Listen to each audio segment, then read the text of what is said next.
Tout d'abord, bonjour à vous tous. Visage ami, visage inconnu, mais au fond, tous les visages nous seront inconnus. Heureux d'être parmi vous cet après-midi, remerciant l'association Les Amis de la Vérité. Bon, la domination est déjà une invitation à la recherche. D'avoir pris l'initiative de cette conférence portant sur le thème du christianisme transcendant, qui vient de faire l'objet d'un ouvrage, comme l'a rappelé notre ami, récemment publié sous le titre « Le christianisme transcendant du régime écossais rectifié, sa nature et ses mystères révélés ». Nous voilà donc engagés pour une réflexion approfondie sur ce christianisme, pour essayer de comprendre de quoi il en retourne s'agissant de cette appellation un peu étrange qui fait son apparition assez récente du point de vue de l'histoire, puisque la première fois où le terme est employé en France, c'est par Joseph de Maistre, qui n'est pas français à l'époque, puisqu'il est savoisien, et il le fait dans un écrit qui est daté d'ailleurs du 15 juin 1782, à Chambéry, au titre de sa fonction d'orateur d'un atelier, d'une loge, qui s'appelle La Sincérité, en réponse à une circulaire diligentée, si l'on peut dire, par le responsable d'une structure à la fois maçonnique et chevaleresque qui s'appelle la Stricte Observance, circulaire dans laquelle plusieurs questions ont été proposées à l'étude et où Joseph de Maistre va avoir l'idée de proposer une définition du christianisme spécifique tel qu'il est étudié, travaillé, approfondi à l'intérieur de cette société un peu particulière. Alors, il faut nous dégager du contexte propre à l'apparition de ce terme pour comprendre ce qui se trouve dessous et voir à quoi réfère, dans un premier temps, Joseph de Maistre lorsqu'il parle de christianisme transcendant. Il le fait dans 3 de ses textes, le dernier en date étant celui des soirées de Saint-Pétersbourg, le 11e entretien des soirées de Saint-Pétersbourg, où il rappelle des souvenirs de jeunesse pour lui. Il est, à cette époque, à la recherche de connaissances mystérieuses et il se tourne, ainsi que certains de ses frères, de ses amis, vers Lyon pour aller y chercher des enseignements qui faisaient défaut à la manière dont lui vivait le rapport avec, si l'on peut dire, les connaissances telles qu'elles étaient diffusées par les structures actives en ce XVIIIe siècle en Europe. Il se rend donc à Lyon et à Lyon découvre une société qui professe des thèses tout à fait originales dont il n'avait jamais entendu parler nulle part, thèses qui vont à ce point le marquer que l'on ne peut pas expliquer l'œuvre de Joseph de Maistre et sa pensée sans référer à ce qu'il a rencontré dans le cadre de son parcours, de son cheminement, à ce moment-là, et ce qu'il rencontre, évidemment, c'est un enseignement dit secret, caché, voilé, mais c'est surtout une forme de contact avec la révélation chrétienne qui participe d'une histoire que l'on peut qualifier de parallèle. Alors, il va nous falloir examiner la raison de ce caractère parallèle à l'histoire de la Grande Église, de ses conciles, de ses décisions dogmatiques, et pourquoi perdure en plein XVIIIe siècle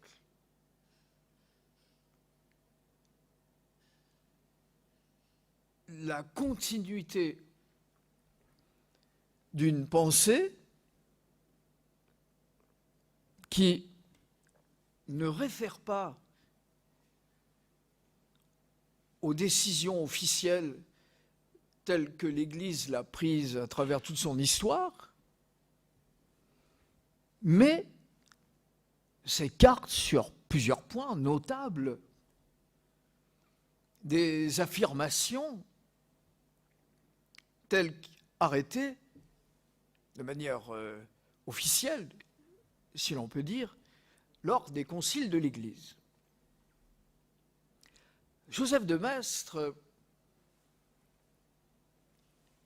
a cette phrase dans les soirées de Saint-Pétersbourg: l'ésotérisme moderne, alors quand il dit moderne, c'est le XVIIIe siècle, hein, donc pour nous, ça a déjà un peu d'histoire, mais l'ésotérisme moderne est un mélange, dit-il, d'hermétisme, de néoplatonisme et voilà ce qui nous intéresse et qui va nous intéresser plus particulièrement, d'origénianisme. On disait origénianisme à l'époque, on dit origénisme. Mais origénianisme, ça signifie que l'ésotérisme moderne, selon Joseph de Maistre,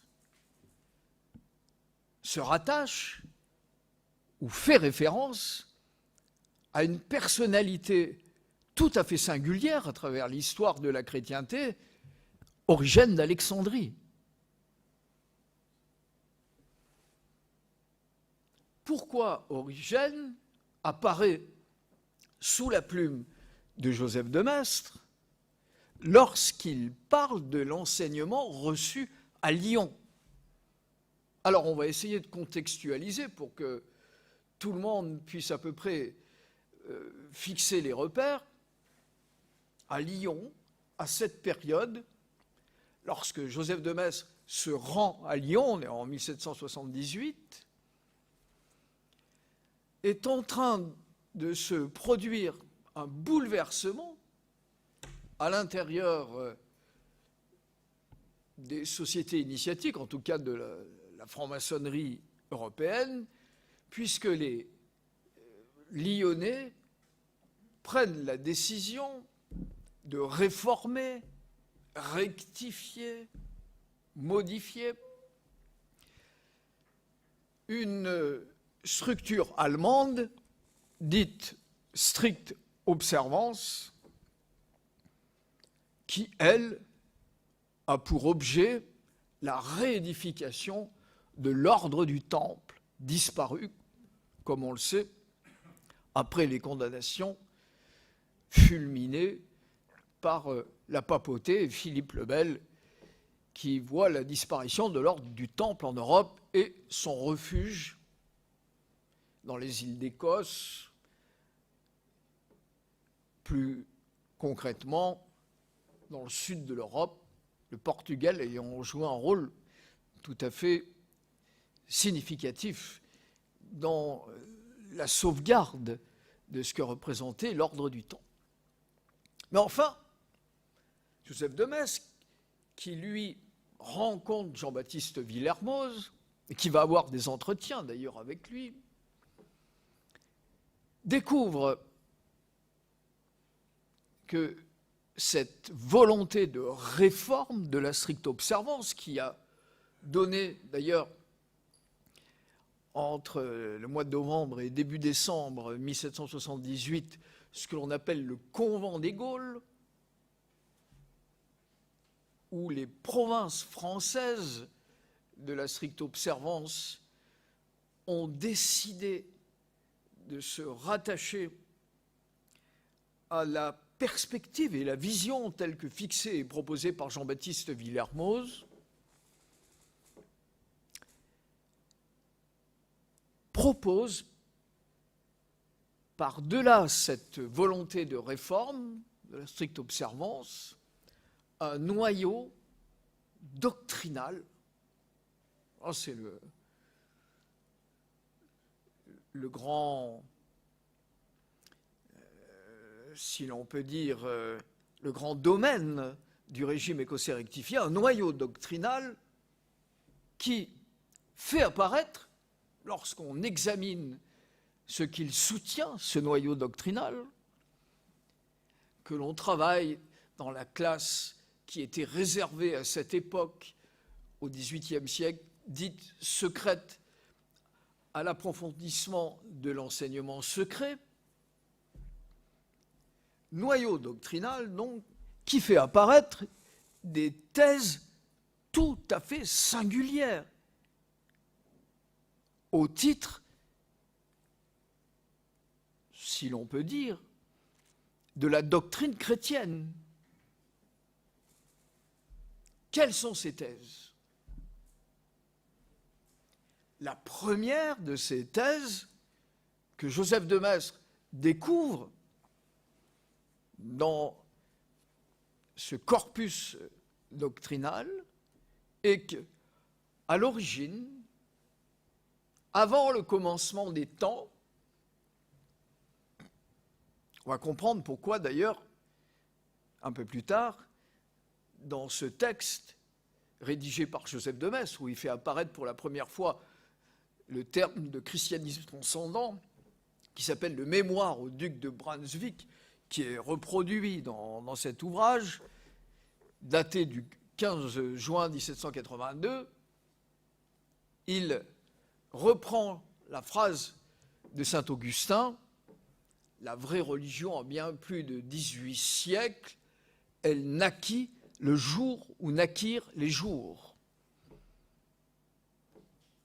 La vraie religion a bien... Il faut comprendre le caractère vraiment très surprenant de cette affirmation. La vraie religion, lorsqu'on est un catholique ou un réformé au XVIIIe siècle, c'est la religion amenée par Jésus-Christ. Et elle a 18 siècles, enfin elle a 18 siècles à l'époque. On dirait aujourd'hui elle a 21 siècles. C'est comme si on disait la vraie religion a bien plus de 21 siècles. Elle est née le jour où naquirent les jours.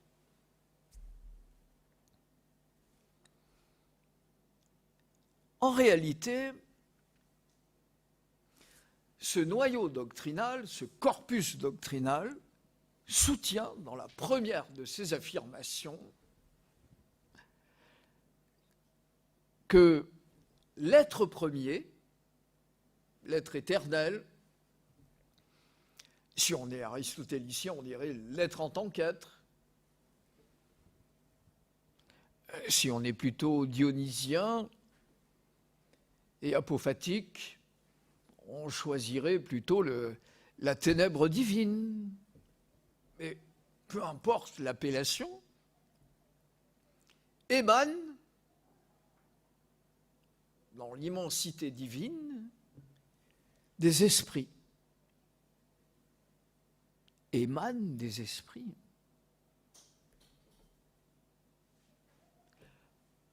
Apparaît dans cette première affirmation l'une des thèses les plus combattues par les pères de l'Église, qui est la doctrine de l'émanatisme, qui ne respecte pas, selon l'Église, la distinction entre être créé et être créateur. Union sans confusion, ce qu'on retrouve chez saint Thomas d'Aquin, Jean d'un Scott, tous les grands maîtres de la pensée. Là, tout à coup, on se retrouve avec une thèse qui n'a pas été admise par l'Église, pour des raisons différentes, qu'on verra un peu plus tard, mais qui, en tout cas, a toujours fait l'objet d'une prévention. Pour quelle raison? Disons-le immédiatement, par crainte de panthéisme. C'est la grande crainte qui, d'ailleurs, va traverser toute l'histoire de la métaphysique, qui va faire la condamnation de Spinoza comme de plusieurs autres penseurs, dont Maître Écart, à la période médiévale, et on peut dire tous les représentants principaux de la mystique rhénane, y compris les béguines également, comme Marguerite Porrette, dans son livre admirable, Le miroir des âmes simples et anéanties, qui, elle, va le payer chèrement. Elle sera condamnée, et comme vous le savez, exécutée en place de Grève à Paris. Place de Grève, c'est la place de l'Hôtel de Ville aujourd'hui. On y fait un peu de patin artistique à cette période de l'année, mais bon, on pourrait peut-être y déposer quelques fleurs à la mémoire de cette béguine du Hainaut, magnifique du point de vue de ses propositions et qui va très loin dans cette indistinction qu'on pourra appeler quasiment du non-dualisme en mode chrétien. Non-dualisme référant évidemment à cette doctrine indienne, hindoue, telle que développée par Shankara et les grands représentants de la tradition métaphysique orientale. L'émanation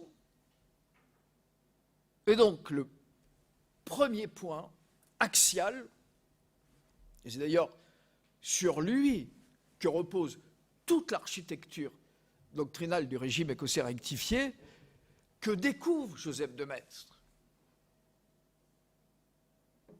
Émanation. Joseph de Maistre est un bon catholique. Il connaît sa religion. Il sait qu'il y a là un problème.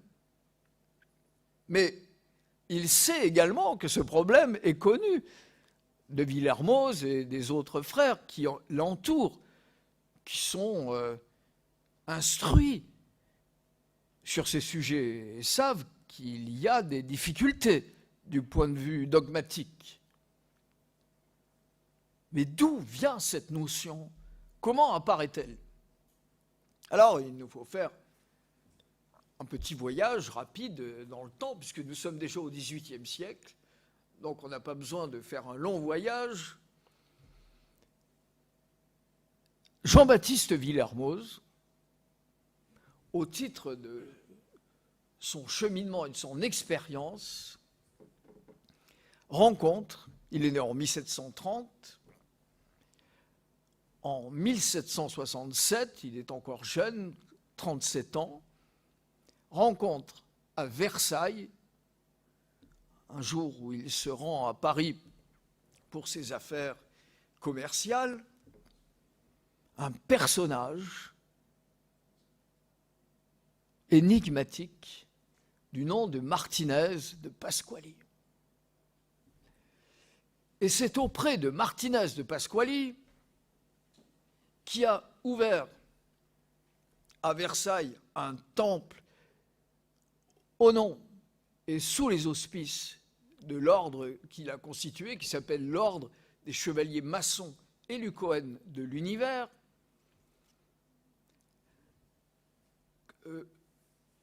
Au moment de sa réception, comme on dit, lorsqu'on est reçu dans ces domaines, il entend dans l'instruction le frère chargé de lire cette instruction expliquer cette émanation des esprits et les événements qui vont succéder à cette émanation. L'instruction qu'entend Jean-Baptiste Villermoz en 1767 va servir d'inspiration pour l'enseignement doctrinal qui va devenir celui du régime écossais rectifié plus tard. Premier point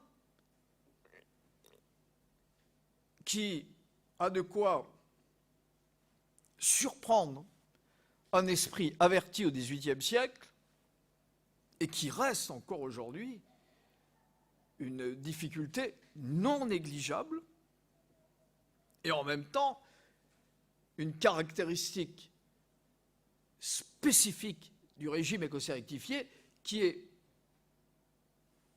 au titre des différents courants initiatiques européens, le seul à soutenir, à défendre et à évoquer cette thèse qui, pour d'ailleurs ce système initiatique, joue un rôle absolument central. Ce premier point, qui pourrait déjà à lui seul représenter une vraie question, est succédé par un second, non moins complexe,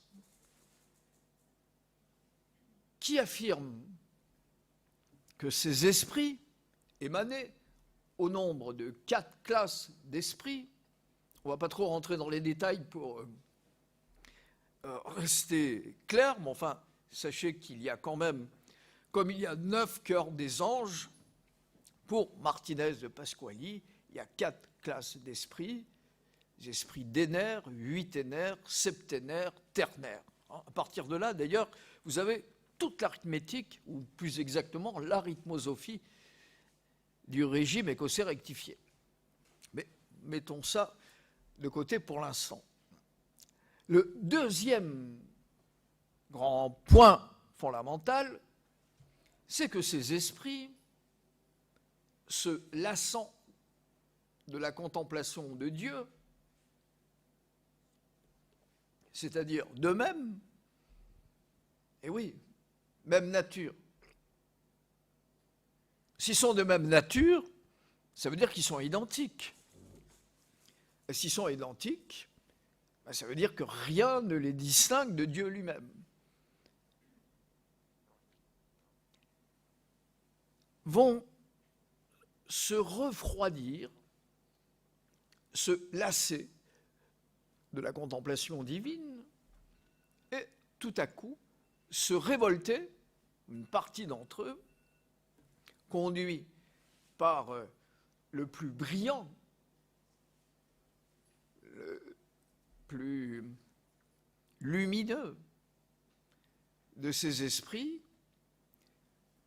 contre l'Éternel, afin de lui contester son autorité et, si l'on peut dire, ses prérogatives. L'Éternel, surpris par cette révolte qu'il n'avait ni imaginée, ni conçue, ni prévue, et il faut absolument insister sur ces points. Parce que si l'Éternel savait ce qui allait advenir, connaissait ce qui adviendrait au titre de l'histoire, alors, soit il est complice passif, soit il s'amuse de la catastrophe qui va conduire au développement et au déroulement de l'histoire, en disant pourquoi pas, laissons faire,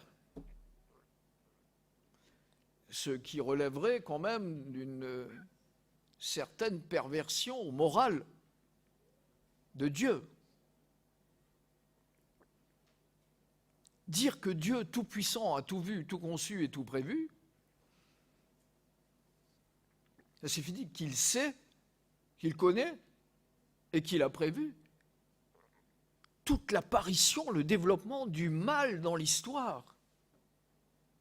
Or, s'il y a quelque chose d'absolument inacceptable dans l'esprit de Martinez de Pasquali, et aujourd'hui du régime écossais rectifié et de ce qu'il soutient, c'est de pouvoir soutenir que Dieu, à quelque niveau que ce soit, puisse avoir une quelconque responsabilité, même indirecte et passive, vis-à-vis de l'étendue abominable du mal dans ce monde, avec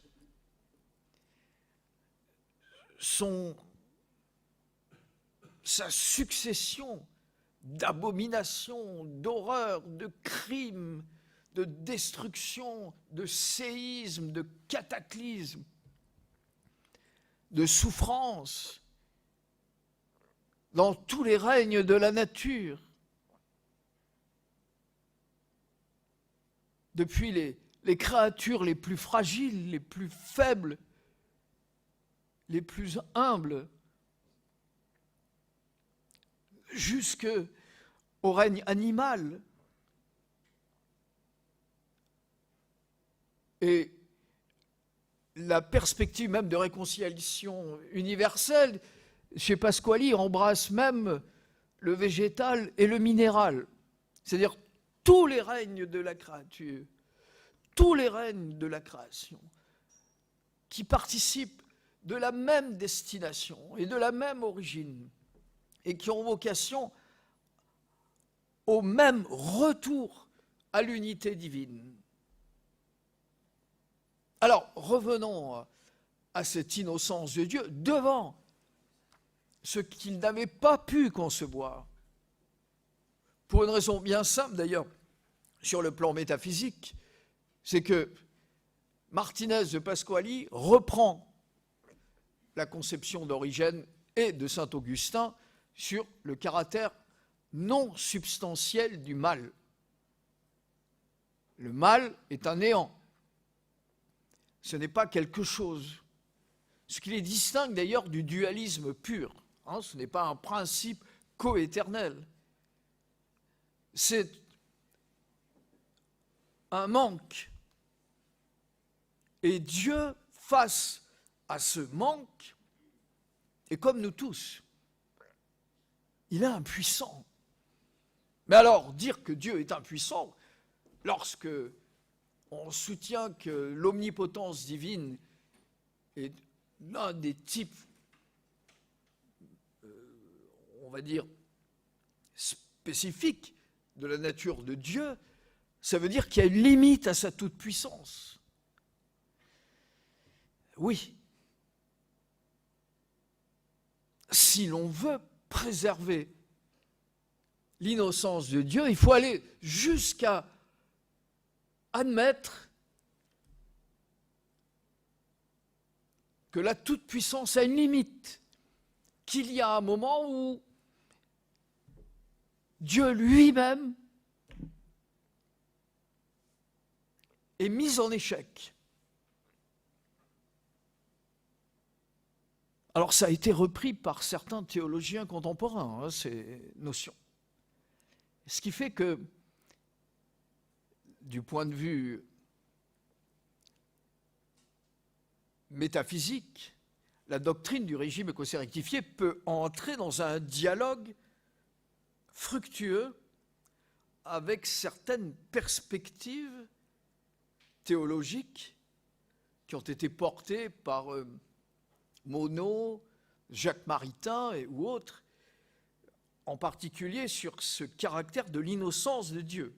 Mais je referme la parenthèse pour essayer de bien rester sur la compréhension du christianisme transcendant. Donc, deuxième point, la révolte des esprits qui surprend l'Éternel, qui surprend le Créateur, et qui va l'obliger, le forcer, le contraindre à prendre la décision pour limiter l'expansion du mal, afin qu'il ne se répande pas de partout, à créer une sorte de prison, de lieu d'exil, pour y enfermer les esprits révoltés, les démons. Eh bien, mes chers amis, cette décision, c'est ce qu'on appelle la création par nécessité de l'univers matériel dans lequel nous nous trouvons. Imaginons Joseph de Maistre, mis en contact avec des thèses de cette nature et qui réagit immédiatement, qui d'ailleurs demande des rendez-vous à Jean-Baptiste Villermoz pour des entretiens privés afin de clarifier ces questions, auxquelles va consentir Jean-Baptiste Villermoz, mais en lui disant: vous habitez Chambéry, moi Lyon, nous allons partager la distance. Donc ils vont se retrouver dans un petit village où ils vont pouvoir échanger sur les questions qui préoccupent Joseph de Maistre. On n'a, hélas, pas la trace de ces échanges, mais on a la correspondance où est proposée ces rencontres. Et on peut imaginer ce qui s'est dit entre ces deux grandes figures de l'illuminisme du XVIIIe siècle lors de leur contact. Et on peut imaginer les questions posées par Joseph de Maistre. Les réponses fournies par Villermoz, elles, sont aisés à imaginer. Certes, monsieur, la situation du monde aujourd'hui est telle que nous vous l'avons décrite et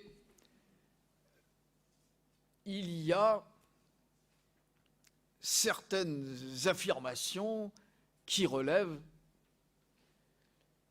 de propositions que l'Église rejette, mais qui néanmoins permettent de satisfaire l'intelligence et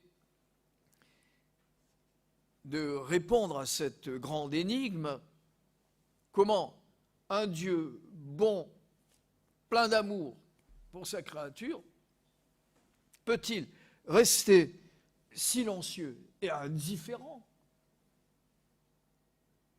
face à la souffrance dont est rempli le monde, devant les guerres, les épidémies, les catastrophes naturelles?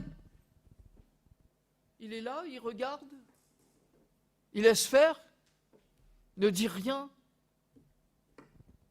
Ça paraît totalement inimaginable. Et Jean-Baptiste Villermoz rajoute, oui, mais monsieur, il a quand même donné à l'homme des moyens suffisants pour parvenir à sa réconciliation avec le ciel et retrouver l'état premier qui fut le sien avant la chute. Parce que, suite à la révolte des esprits et leur enfermement dans l'univers matériel, Dieu a convoqué, si l'on peut dire, un être, Adam, dont le rôle était de travailler à la réconciliation des esprits révoltés et les ramener dans l'unité divine. Or, Adam, à son tour, tombe dans le piège dans lequel étaient tombés les premiers esprits, chute, se révolte contre Dieu et est précipité, lui également, dans une forme matérielle et vient, comme les démons, pâtir en ce monde afin d'expier la faute qui est la sienne et œuvrer à sa réparation. Alors, passé ce premier grand point de l'exposé,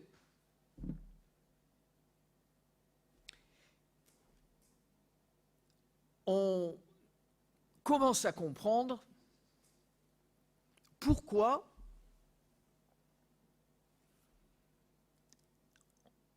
Joseph de Maistre évoque ce nom de christianisme transcendant et à quoi il fait allusion.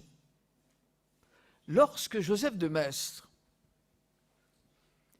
soutient que l'ésotérisme moderne est un mélange d'hermétisme, de néoplatonisme et d'origénisme, en fait, il met le doigt de manière très nette et immédiate sur la source que l'on peut identifier comme ayant véhiculé ces thèses. Et la source, en effet, c'est Origène. Alors, pourquoi est-ce Origène? Eh bien, tout simplement, Origène, disciple d'Ammonius Saccas, chrétien, qui va avoir comme condisciple Clément d'Alexandrie, est au croisement, à la jonction entre le néoplatonisme et la révélation chrétienne. Et dans sa lutte contre les païens, pour défendre la valeur du christianisme, Origène commence par dire qu'il faut avoir une lecture spirituelle de la Sainte Écriture. Ne pas en rester au niveau littéral tel que le texte apparaît dans l'Écriture sacrée. Il faut savoir lire entre les lignes.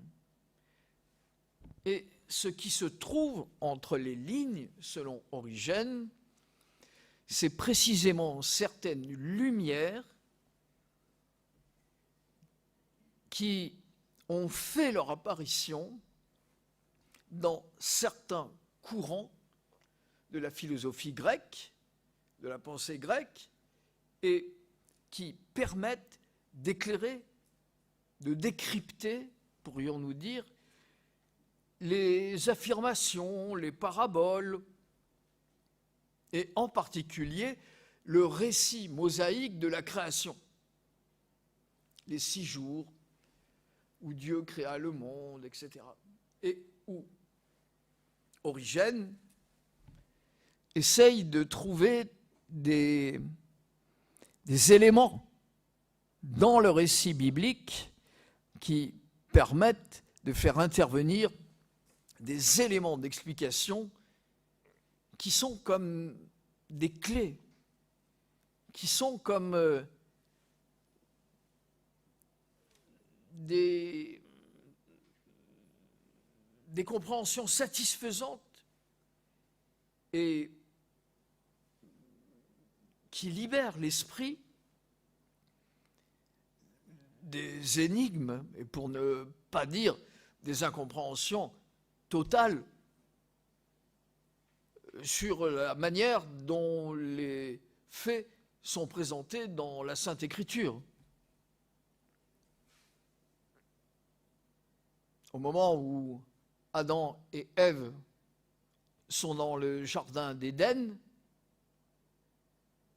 si on suit le récit biblique, alors il y a 2 récits, comme on le sait, de la création, mais dans Genèse 2, second chapitre, on voit apparaître un serpent.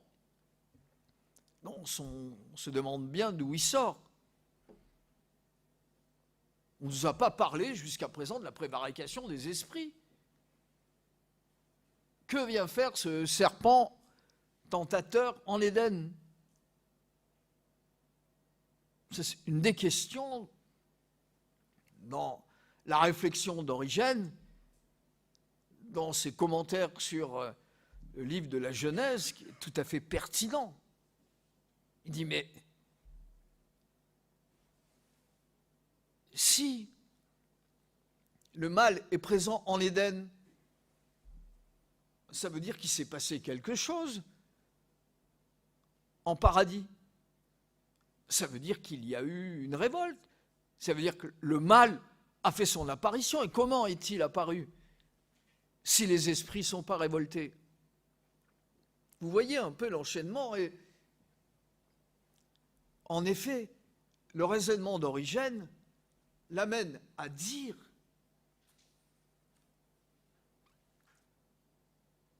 qu'en raison de cette révolte, et là on retrouve la thématique à la fois de Martinez de Pasquali, de Jean-Baptiste Villermoz et du système développé par Jean-Baptiste Villermoz. Si il y a eu cette révolte, alors s'explique la raison pour laquelle Dieu a conçu ce monde matériel afin d'y précipiter les esprits. Et c'est cette proposition qui figure dans les anathématismes prononcés contre Origène lors du Second Concile de Constantinople, le 5e œcuménique, en 553, où l'on va dénoncer toutes les thèses soutenues par Origène ou les moines origénistes qui portent, lorsqu'on en fait la lecture sur presque toutes les propositions figurant dans le traité sur la réintégration des êtres de Martinez de Pasquali ou dans les instructions du régime écossais rectifié. Dieu émane des esprits de même nature que lui, qui vont se révolter, se fatiguer de la contemplation, se lasser de leur état de quiétude, de bonheur, de gloire à l'intérieur de l'unité divine, qui vont aller vers la division. Et c'est pour eux, dit Origène, que ce monde a été constitué. La nécessité qui apparaît sous la plume d'Origène, le seul des auteurs chrétiens, alors il ne figure pas parmi les pères de l'Église, on ne peut pas dire père de l'Église, mais le seul des auteurs chrétiens qui va soutenir cette idée, et qui sera condamné pour cette raison. Il faut voir d'ailleurs ce qu'écrit sur lui, à la fois Ruffin, Saint Jérôme et autres. Le pauvre Origène, il est sous une guirlande fleurie. Hein, on peut dire qu'il laisse peu présager de sympathie vis-à-vis de ces thèses. Maistre identifie très vite la source à laquelle a puisé Pasquali, identifie immédiatement l'identité thématique entre les thèses telles que lui les découvre et dans cette société des initiés et les thèses d'Origène. Et c'est pourquoi il fait appel à cette notion de christianisme transcendant. La raison en est qu'en s'appuyant, cette fois-ci non pas sur Origène, mais sur Clément d'Alexandrie, Maistre s'aperçoit qu'il y a à l'intérieur de l'Église un courant, une mémoire qu'on appelle la discipline de l'arcane, dont parlent les Stromates, l'ouvrage de Saint Clément d'Alexandrie, qui désigne un type de chrétien, une catégorie de chrétiens,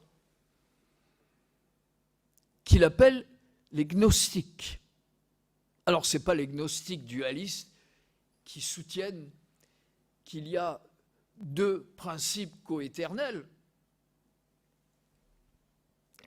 C'est ceux qui connaissent un enseignement qui s'est transmis de manière orale depuis Jésus-Christ par les apôtres et qui, à travers l'histoire du christianisme, perdure de manière discrète, cachée, voilée, qui se maintient à l'écart et qui entretient, garde, conserve une doctrine qui n'est pas connue par les autres membres de la chrétienté. À partir de la didascalée, la première école d'Alexandrie, jusqu'à travers l'ensemble de la succession des siècles, existerait, d'après Clément d'Alexandrie, ce courant caché, voilé, dissimulé, connu sous le nom de discipline de l'arcane. Ce qui est intéressant pour notre sujet, c'est qu'un siècle avant Martinez de Pasquali, Jean-Baptiste Villermoz et Joseph de Maistre, en France, un auteur très célèbre va évoquer ce courant. Il est connu de tout le monde. Fénelon, précepteur du duc de Bourgogne, condamné pour ses liens avec Madame Guyon et le courant dit du quiétisme. Dans la défense que va développer Fénelon, afin de faire valoir, si l'on peut dire, sa bonne foi, puisqu'il défend une proposition portant sur le pur amour, qui signifie que la créature peut aimer d'un amour à ce point absolu le Créateur qu'elle peut aller même jusqu'à accepter l'absence de son salut, se remettant entièrement à la grâce de Dieu, on appelle la doctrine de l'abandon, en sachant que de toute façon, c'est par l'effet d'une grâce imméritée que l'âme sera sauvée. C'est ce qu'on appelle la doctrine du pur amour, et qui propose d'ailleurs comme méthode pour atteindre la présence divine, une oraison, une forme de prière silencieuse, qu'on appelle l'oraison de silence, l'oraison passive, l'oraison de simple remise de l'esprit en Dieu, l'oraison de quiétude, où on prie, ou plus exactement, on laisse la présence de Dieu prier en nous, en s'ouvrant comme un accueil à la manifestation sensible de l'omniprésence divine. Pour justifier sa position théologique, Fénelon écrit un texte qui est d'ailleurs dans la Pléiade, l'explication des maximes des saints, et on écrit un second, un peu plus caché, qui ne sera jamais édité, si ce n'est par le père Dudon, un oratorien, dans les années 30, enfin les années 30, 1930, qui va découvrir le manuscrit dans les archives de Saint-Sulpice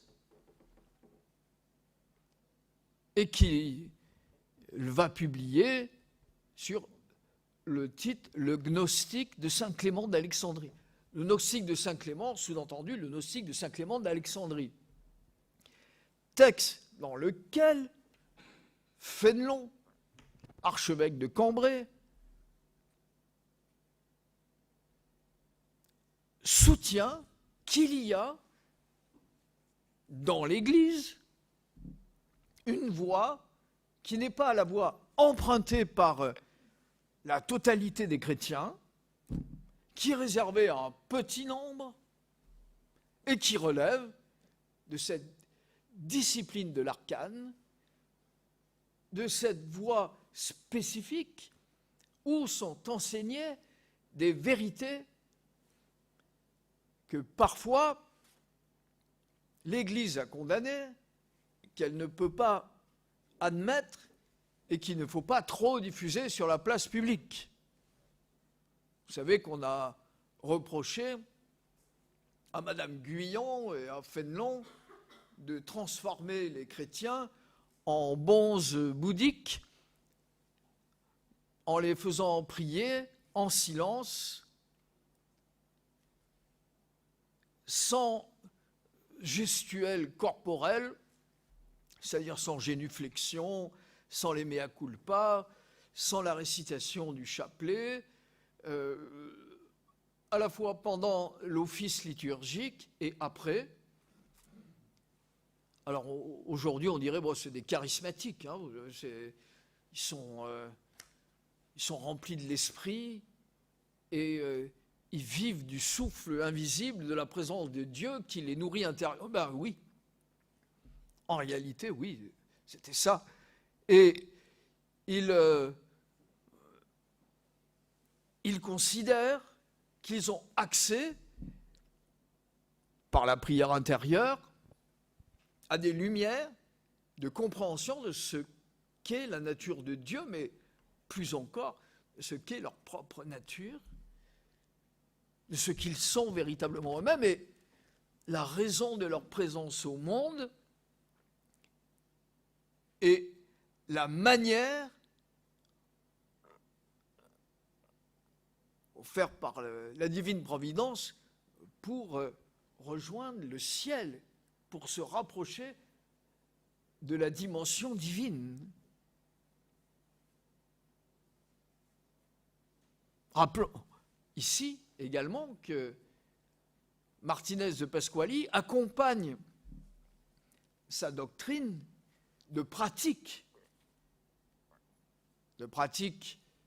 théurgique, c'est-à-dire qu'on fait appel aux anges pour essayer de remonter vers le ciel, ce que Louis-Claude de Saint-Martin, lui, balayera au profit d'une approche purement intériorisée qui, finalement, n'a strictement rien à envier sur la méthode et même sur le fond à ce qu'est le courant quiétiste au XVIIe siècle, en Europe. En Espagne, en Italie, avec Falconi, le cardinal Pitra, en Espagne avec Miguel Molinos, en France avec François Malaval, Madame Guyon, déjà citée, Fénelon, le père Lacombe, etc.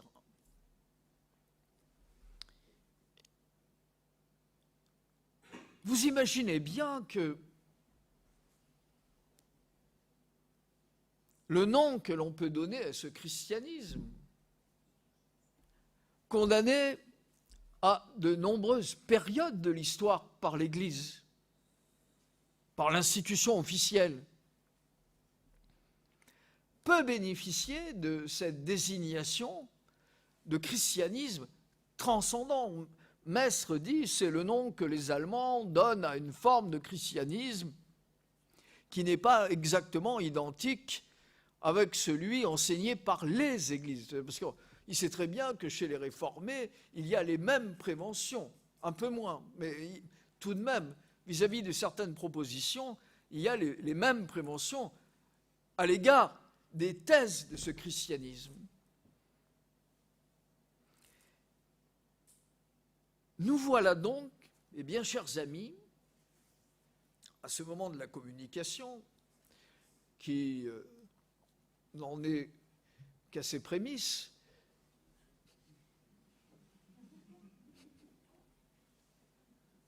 Je vois que vous êtes profondément optimiste, et vous avez raison.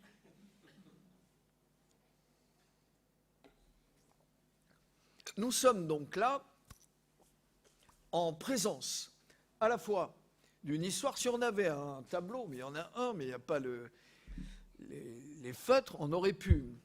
Ah, il y en a un ici. Alors, on aurait fait... Merci. On aurait marqué, pour que ça soit bien clair dans votre esprit, le néoplatonisme alexandrin avec Origène, premier point très important, mais pas seulement Origène, Clément d'Alexandrie, avec les stromates, le courant qui se dégage de l'un et de l'autre jusqu'au Second Concile de Constantinople, VIe siècle, 553. Puis, à partir, je vais finir par me lever et écrire, mais à partir du Second Concile, le XVIIIe siècle, avec Martinez de Pasquali, et de ce XVIIIe siècle, l'initiative de Joseph de Maistre qui désigne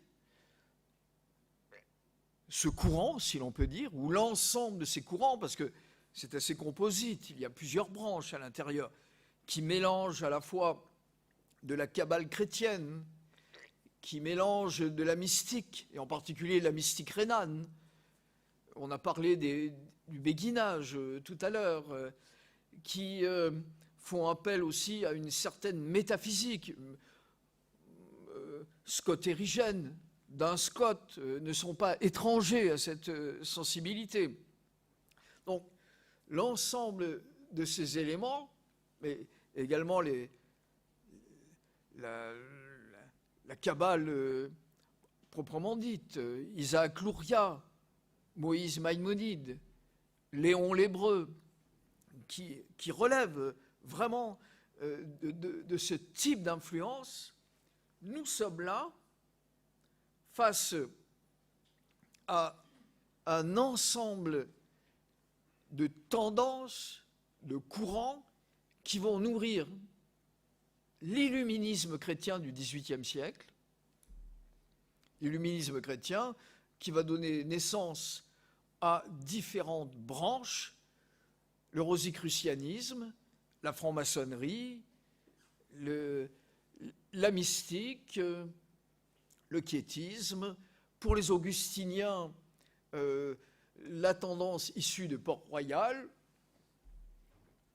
avec l'insistance sur la notion de la grâce, les courants de la Réforme, qui participent aussi. Il ne faut pas oublier que c'est Pierre Poiret, quand même, qui diffuse les écrits de Madame Guyon et de Molinos du point de vue des courants réformés en Hollande.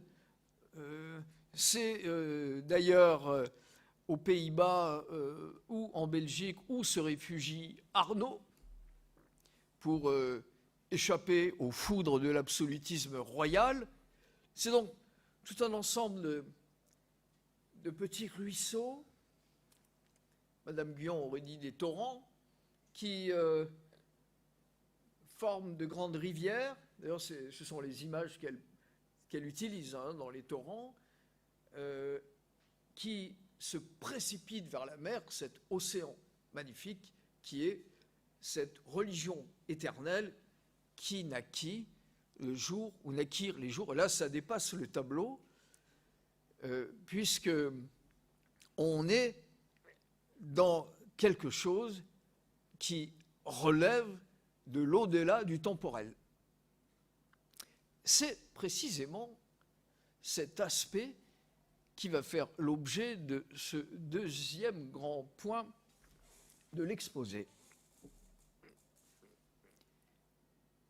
Au moment où, dans l'éternité, les esprits vont se révolter, et où Adam, ensuite, va également, alors même qu'il a été délégué par l'Éternel pour réparer la catastrophe qui vient de survenir,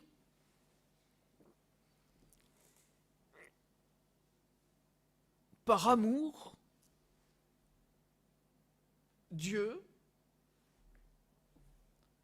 au moment de son repentir, va consentir à transmettre à Adam la connaissance d'un culte de réparation. C'est ce qu'on appelle le culte primitif.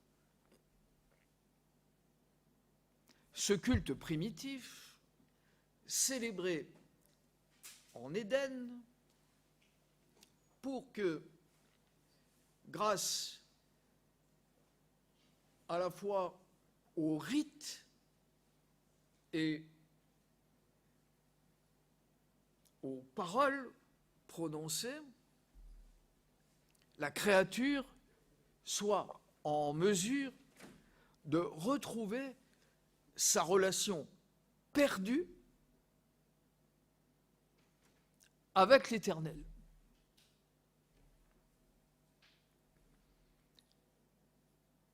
Ce culte primitif est constitué de 4 grands moments fondamentaux qui rythment à la fois sa réalisation, mais également du point de vue anthropologique, la manière dont la créature doit se positionner désormais vis-à-vis d'une dimension qui lui est devenue étrangère, parce que l'univers créé, je ne reviens pas sur les conditions dans lesquelles il a été créé, représente une barrière pour atteindre le ciel, une limite, une frontière. Il faut donc, dans l'âme, intérieurement, que le fils d'Adam, au sens générique, ce qui signifie les filles et les fils, bien évidemment, comprennent l'état dans lequel il se trouve et s'avance vers la dimension divine avec ce qui est connu dans l'Église, dans toutes les églises. C'est la reconnaissance de sa faiblesse, de sa misère, de sa petitesse, ce qu'on appelait le confiteor autrefois. Et que dans le culte primitif, tel qu'enseigné par Martinez de Pasquali, qui avait à célébrer Adam dans le ciel, puisse intervenir le premier critère qui va distinguer la justesse de la célébration, c'est-à-dire l'expiation. C'est ce qui, alors tout ça évidemment doit être perçu sur le plan symbolique, c'est ce qui fait que dans le culte entre Caïn et Abel, le culte de Caïn, comme vous le savez, est refusé, et le culte d'Abel, lui, est agréé. Ils ont présenté des offrandes, ils ont fait des prières de la même manière, ils se sont présentés devant Dieu, ils ont allumé un brasier, ils ont fait monter vers le ciel des fumées, des parfums, des flammes. Pourquoi Dieu agrée le culte d'Abel, dit le juste d'ailleurs, et refuse celui de Caïn? La réponse est simple, c'est que l'un se présente avec un simple culte de glorification, gloire à Dieu au plus haut des cieux.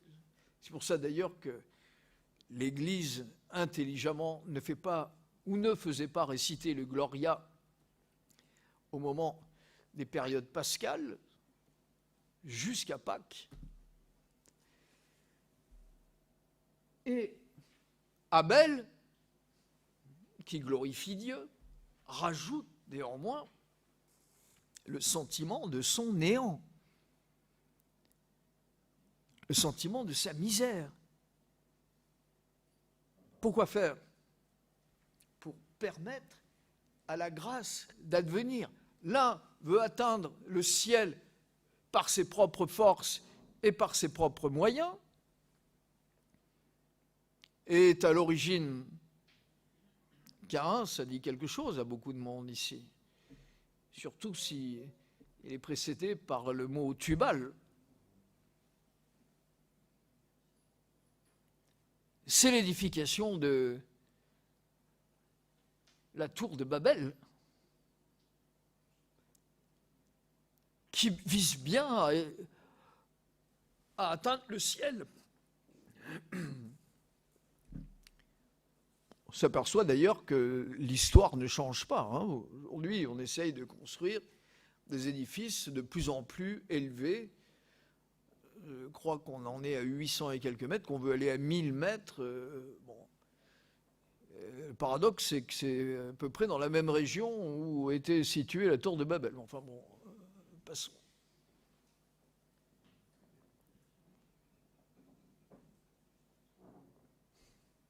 Curieux tout de même. Le Burj Khalifa, c'est pas bien loin de Babel. Enfin bon.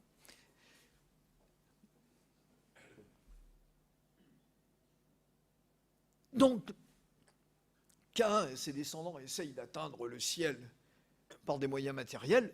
Abel, lui, met ses genoux au sol, baisse la tête, ouvre ses mains et dit à Dieu que ta volonté soit faite. C'est l'abandon. Il se donne à Dieu, il s'abandonne à Dieu entièrement, en allant jusqu'au bout des conséquences de cet abandon, en se disant, que tu n'agrées pas mon sacrifice, de toute manière, moi, je n'ai que ça à t'offrir, je n'ai rien d'autre, et ma misère par-dessus fait que je ne sais même pas comment le faire correctement. Agis, toi, et fais en sorte de subvenir à ce qui me manque. Ce culte primitif, qui commence par l'expiation, va marquer toute la descendance abélienne, d'Abel, jusqu'à nous. La vraie religion a bien plus de 18 siècles, elle naquit le jour où naquirent les jours. Voilà un des éléments explicatifs. Cette religion primitive est en réalité la liturgie de l'Église transcendante, la liturgie propre au christianisme transcendant qui passe par la prière d'abandon telle que proposée par Fénelon, Louis-Claude de Saint-Martin, Franz von Baader et tous ceux qui vont se situer dans la continuité de l'héritage de Pasquali. Et même Villermoz, d'ailleurs, qui a des textes sur la prière qui sont tout à fait magnifiques. Cette lignée, comment fonctionne-t-elle à travers l'histoire? Alors, j'ai beaucoup insisté dans un autre ouvrage qui précède celui-là et que je vous conseille fortement, qui regarde derrière moi, si je l'ai amené. J'ai toujours 2-3 ouvrages dans mes affaires, le voilà. C'est celui-ci. C'est la doctrine initiatique qui, finalement, est un peu si l'on peut dire, la présentation de toutes les thèses sur l'émanation, la nécessité, etc. Et surtout, ici, dans l'appendice 4, le problème du mal et Dieu, le problème de l'innocence de Dieu, hein, qui est vraiment un point absolument fondamental. Alors, concernant ce culte, à partir de ce premier moment, il y en a 3 autres que je vous laisse découvrir, va se développer une lignée à travers l'histoire qui, elle, va maintenir la célébration de ce culte. Après Abel, comme vous le savez, est sacrifié par son frère Caïn, Seth, puis après Seth, toute la descendance qui va aller jusqu'à Saint Jean-Baptiste, que l'on voit ici dans le fameux tableau de Philippe de Champaigne qui est conservé au musée de Grenoble et qui était à Port-Royal à l'origine, offert par Philippe de Champaigne à sa fille lorsqu'elle rentre comme moniale à Port-Royal. Et tableau qui montre le dernier des prophètes, Jean-Baptiste, qui annonce la venue du Christ, que l'on voit tout petit ici. Il faut vraiment plisser les yeux. Et ce Christ lointain, tout de blanc vêtu, lumineux, dont le doigt pointé nous montre la direction de celui qui va faire toute chose nouvelle et amener le passage de l'ère de la loi à l'ère de grâce. Hein, transformation complète, et le passage de la prescription à l'amour, le passage de la conditionnalité de la réconciliation avec Dieu à la gratuité absolue du don de la grâce telle que la divinité peut la faire jaillir et advenir dans les âmes élues, comme dirait l'Épître aux Éphésiens, choisies, celles qui sont nées en Christ avant même le commencement des temps. Les phrases de saint Paul sont relativement extraordinaires de ce point de vue. Vous avez été élus en Christ avant même le commencement des temps, c'est-à-dire né dans le Verbe, né,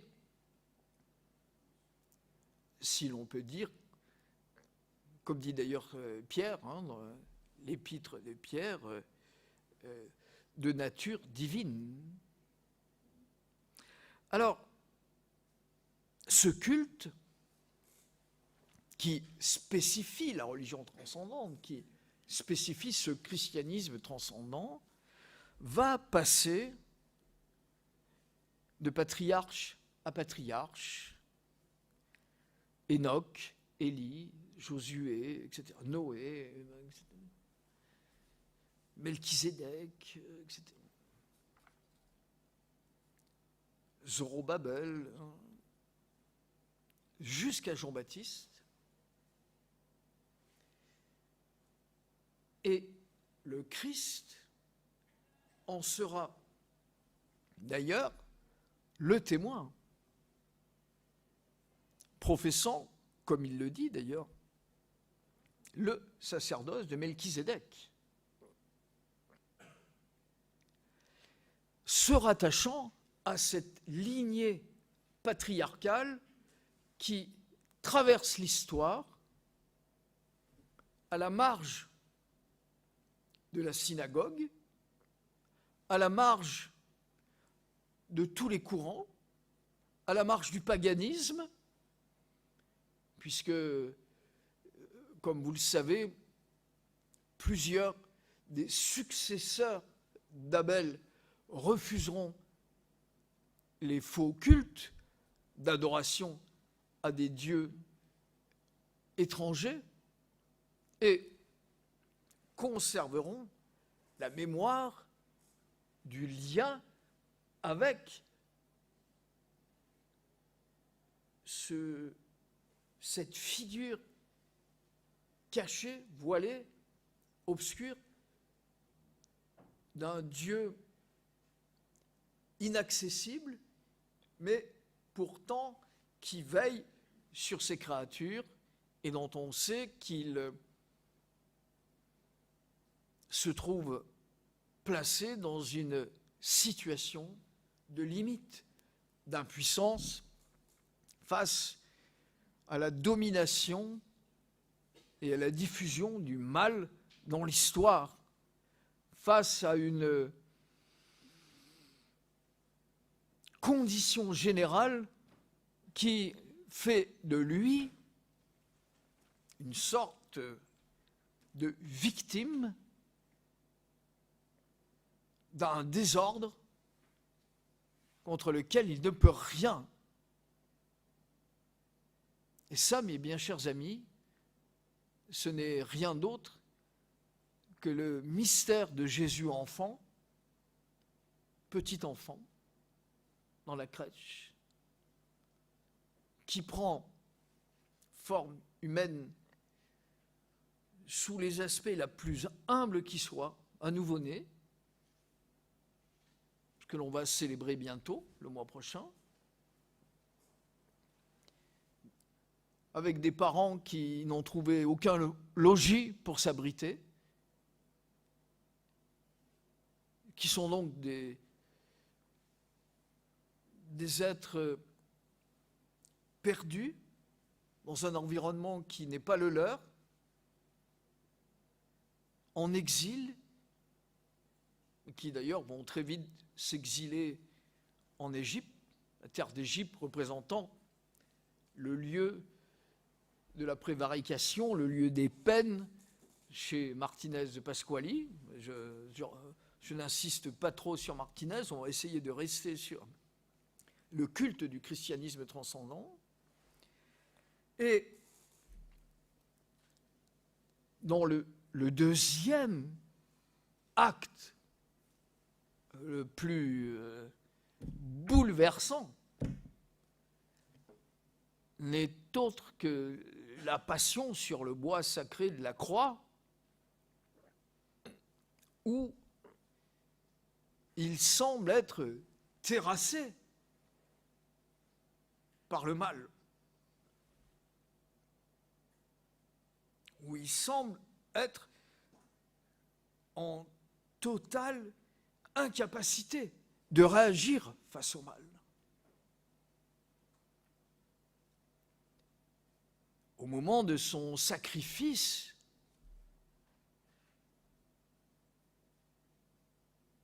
considérant même qu'il a été abandonné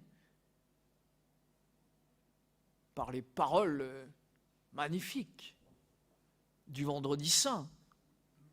Élie, Élie, lama sabachthani. Regarde-le. Le voilà qui évoque le prophète Élie. Se moque à la fois les Romains et les Hébreux qui sont au pied de la croix.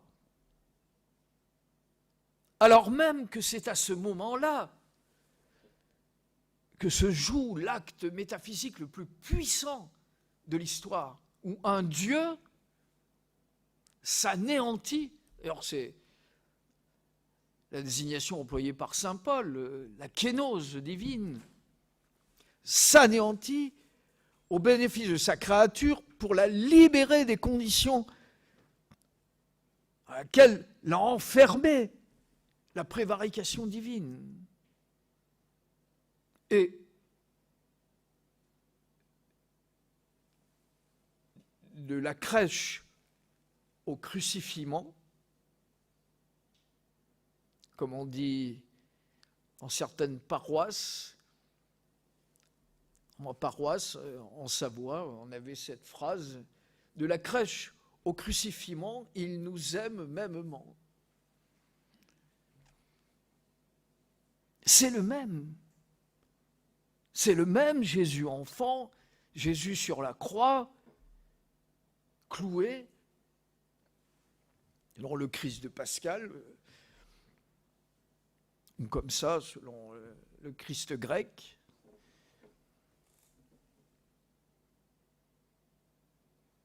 qui témoigne de quoi?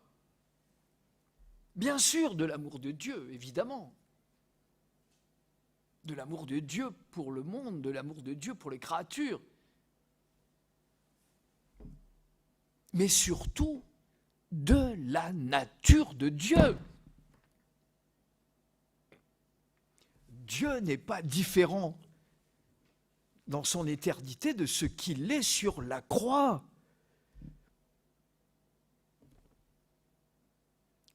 Ça, c'est tout à fait bouleversant et extraordinaire. Dieu, dans sa nature,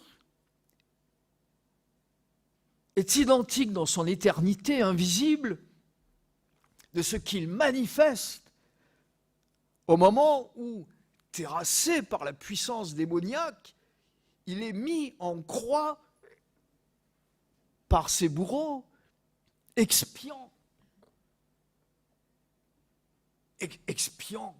sous la puissance du mal, vis-à-vis duquel il ne peut rien faire, vis-à-vis duquel il nous montre qu'il est totalement impuissant.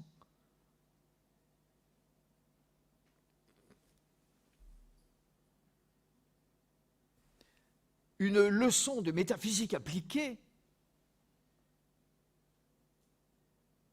que représente le Golgotha, quand on dit que au-dessous se trouve le crâne d'Adam, ne l'oublions jamais. D'ailleurs, comme ça que le peint Philippe de Champaigne, dans un tableau aussi qui est représenté au musée de Grenoble. Enfin bon, une ténèbre enveloppant la scène de la crucifixion. On voit Jérusalem derrière. Tableau saisissant, absolument saisissant. Et là, nous est révélée la nature de Dieu, le sens de son sacrifice,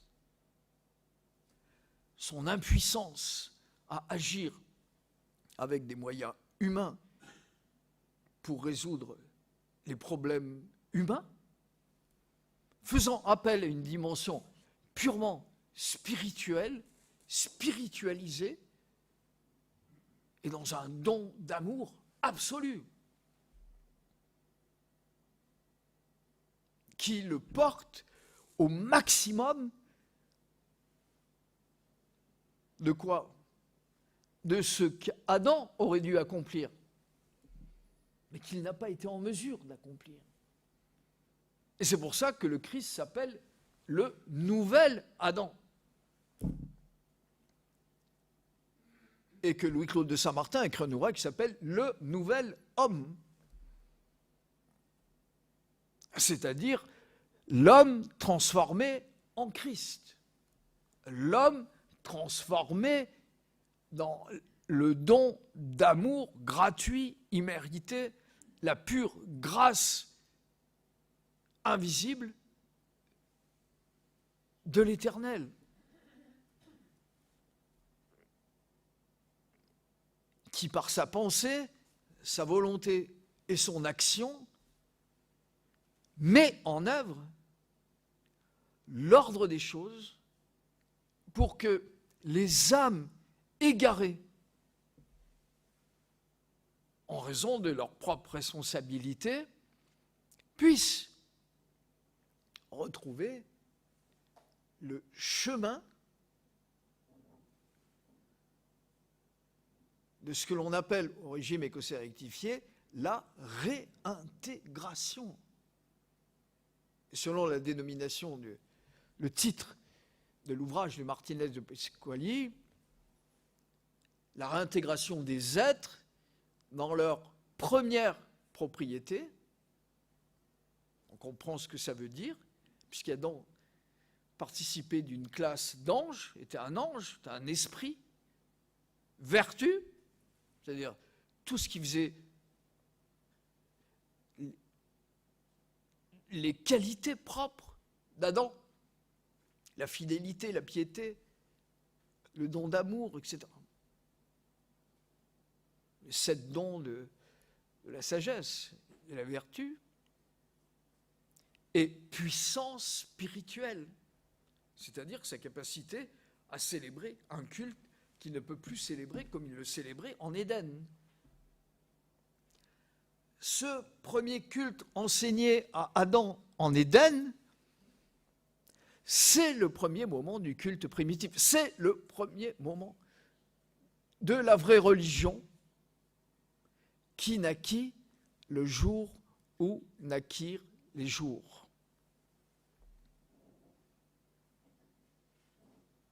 Et la bonne nouvelle, c'est que nous sommes, chacun d'entre nous, selon ce que nous sommes, là où nous nous trouvons, là où nous avons été placés, en devoir d'engager le même processus de retour, de réintégration,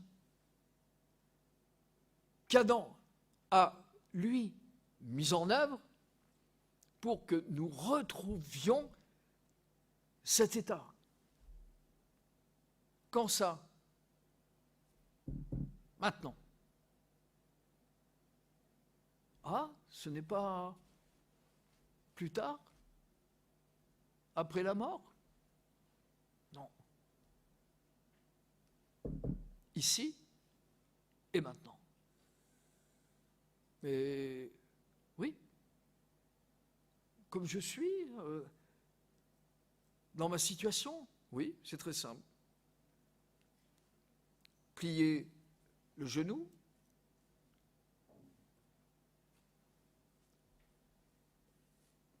admettez la situation qui est la vôtre et laissez advenir en vous l'éclosion de la présence divine. Mais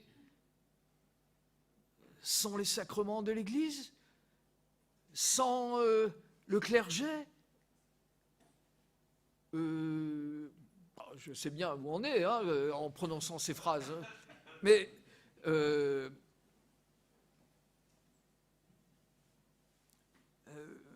oui.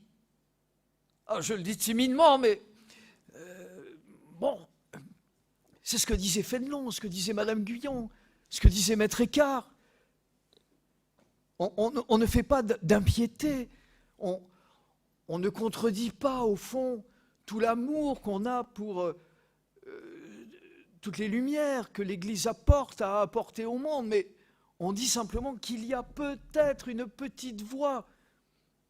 Ceux qui connaissent un peu l'histoire de la spiritualité mystique, c'est ce que signifie cette petite voie. C'est l'ascenseur qui nous mène vers le ciel, pas nous, mais la force de Dieu lui-même.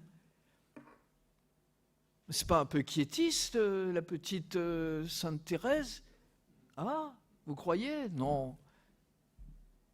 Ah, elle était dans quel ordre? Le Carmel? Comment s'appelle l'un des fondateurs du Carmel? Saint Jean de... J'ai oublié le... Et l'une des moniales les plus extraordinaires, Sainte Thérèse, elle également, la grande, d'Avila, qui explique qu'il y a 7 demeures dans l'âme, dans ce château extraordinaire, qui est tout l'itinéraire d'ailleurs pour aller jusqu'à la 7e demeure, qui est l'union nuptiale. Comment? Par l'oraison Vous êtes sûr, Sainte Thérèse? Oui, docteur de l'Église. Par l'oraison, aller jusqu'à la 7e demeure, atteindre le sommet de la réalisation. Saint Jean de la Croix parle d'union de substance à substance, je vous signale. Hein. J'ai signalé ceci dans une petite note. Il faut lire les petites notes. Hein. Dans la montée du Carmel. Une union de substance à substance. Saint Jean de la Croix, vous êtes sûr, docteur de l'Église, il dit ça? Oui. Alors, il est participant du christianisme transcendant, oui. On peut le mettre dans le calendrier de l'illuminisme chrétien. Alors, comme je sais que... Je regarde... En effet. Alors, il faut arriver à la conclusion, néanmoins.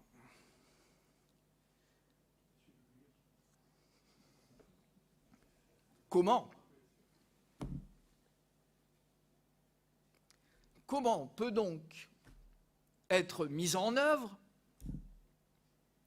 l'ensemble des éléments que nous venons de présenter brièvement,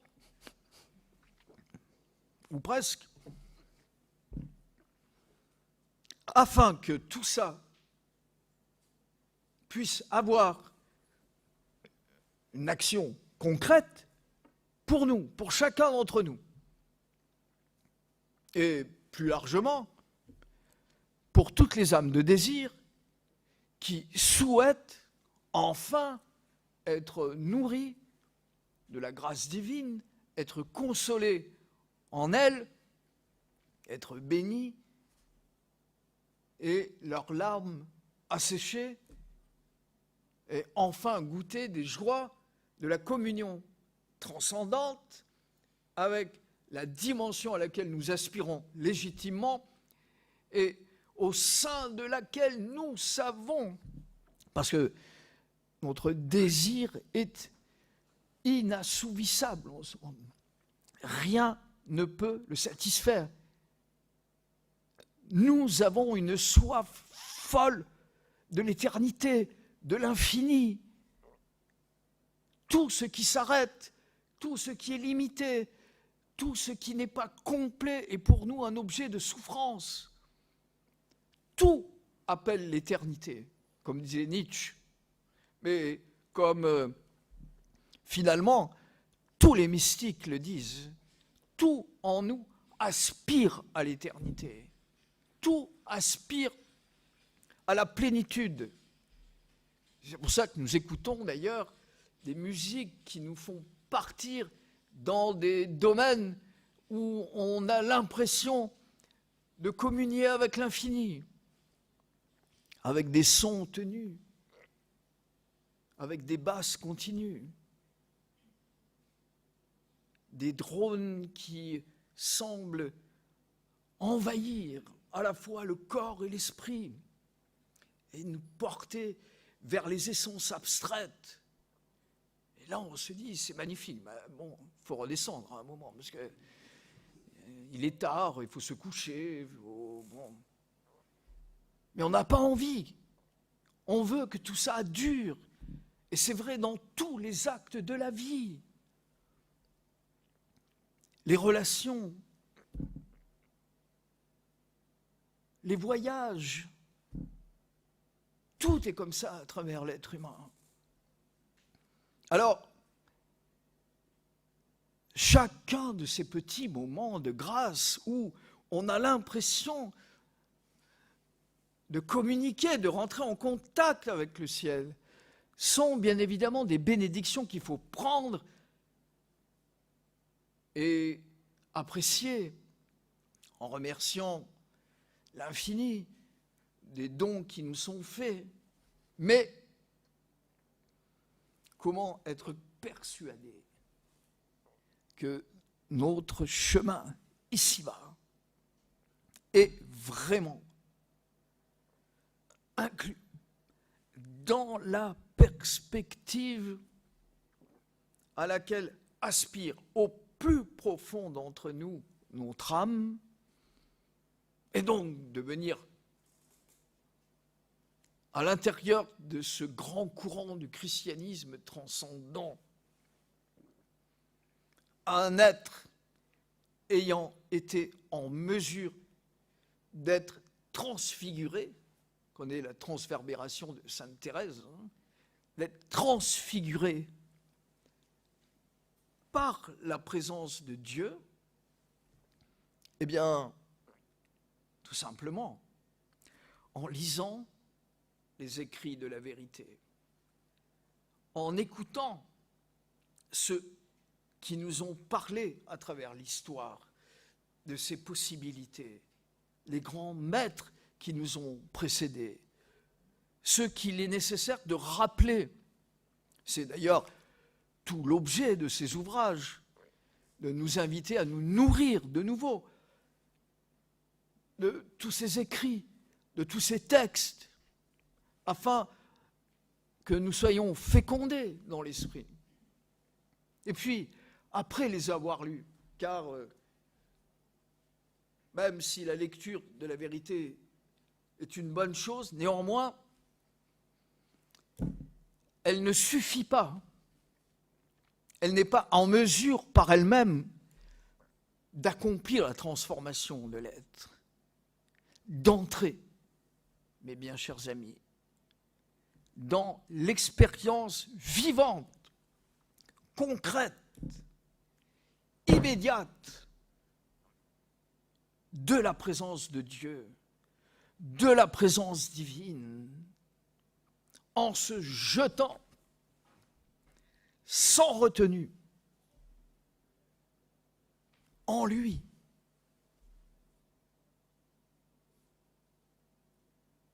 Sans crainte.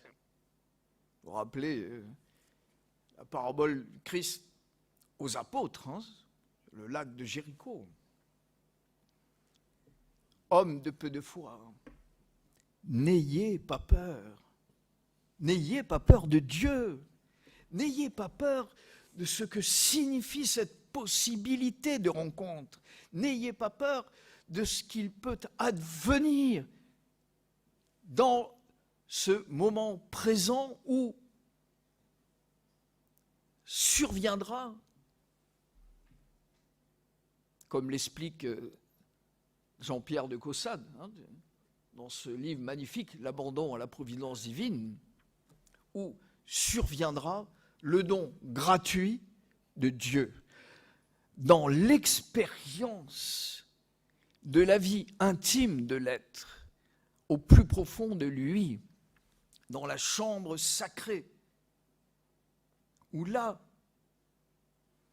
la créature ne fait plus qu'un avec le Créateur, où la montée vers le un, vers l'unité, devient une communion absolue, une fusion sans distinction.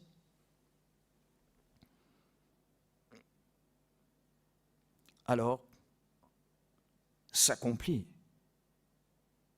le mystère du christianisme transcendant. Pour toujours, n'ayant jamais commencé et ne devant avoir jamais de fin. L'âme immortelle, ça signifie qui n'a jamais été créée, qui a toujours été. L'âme immortelle, ce n'est pas quelque chose qui commence à être. Une immortalité qui commencerait, ce n'est pas la vraie immortalité. La vraie immortalité, c'est l'immortalité absolue. Alors, si nous n'avons jamais été créés, ça signifie que nous sommes incréés? Oui. Incréés, de même nature que le Père, qui par lui, tout a été fait, parce qu'entre le Logos et nous, il n'y a pas de différence. Nous avons été constitués en lui avant la fondation des temps. Incréés, appelés à l'infini, invités au banquet éternel de la communion d'amour, mes bien chers amis, quelle plus belle perspective peut-il exister en ce monde que ce chemin pouvant nous conduire du porche jusqu'au sanctuaire. Entrons dans les voies qui nous sont ouvertes et portons avec une foi absolue, un amour débordant, une conviction totale que Dieu depuis toujours nous attend pour être par grâce ce qu'il est par nature. Et alors là, dans le ciel, chanteront tous les 9 chœurs des anges, des Alléluia, à n'en plus finir, pour la plus grande gloire de Dieu et la joie de l'âme ayant cherché depuis toujours à retrouver le chemin de sa véritable identité, de son être, et qui pourra enfin dire « Longtemps je t'ai aimé, beauté éternelle. Tu étais près de moi, c'est moi qui étais loin de toi. » Ce sont les paroles de saint Augustin dans les Confessions, comme vous savez. Enfin, jamais tu m'as quitté, jamais tu t'es éloigné, jamais tu étais à distance. Je veux maintenant, pour toujours, ne faire plus qu'un avec toi, pour toute l'éternité. Voilà, mes bien chers amis, ce que sont les mystères les plus profonds du christianisme transcendant.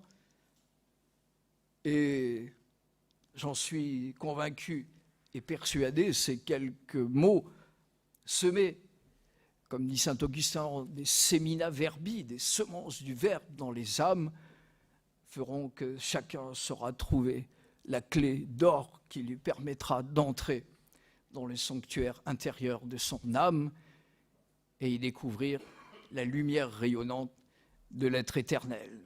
Merci beaucoup pour votre attention.